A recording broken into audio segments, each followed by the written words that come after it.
Assalamu alaikum. This is what we're making. Let's get straight into the tutorial. Now, this bow size, you can use it for an adult and a child. The fabric type that I am using is called a brocade, but you can choose any type of fabric of your choice. Pay attention to the screen for measurement, and these are just the basics. Instructions will start once we start sewing. Have fun with the bows. Today we are going to be making a half circular bow, and on top of that we are going to put a mini rectangle or square bow on top. Alrighty, let's get to the nitty gritty. Once you're done cutting your circle, you're going to fold it in half like so.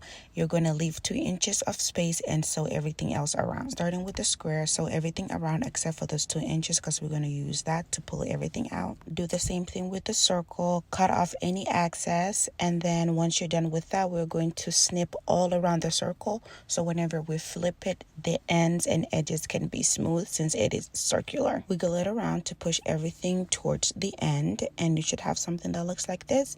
Now we're just going to simply close those 2 inches that we left open. Do the same thing to the square as well. Give it a good press to smooth down the ends. First, we're going to gather, so we're going to move our machine to number 5 and do a gather stitch all the way through, just 1 stitch, no back and forth. And then we're just going to go ahead and pull. This is a brocade, so it's going to be quite tough, so be as gentle as possible by pulling it together. Then we're going to use a pin and needle to seal everything in tight. You should have something that looks like this. Next is the strings, or like my daughter calls it, the tail.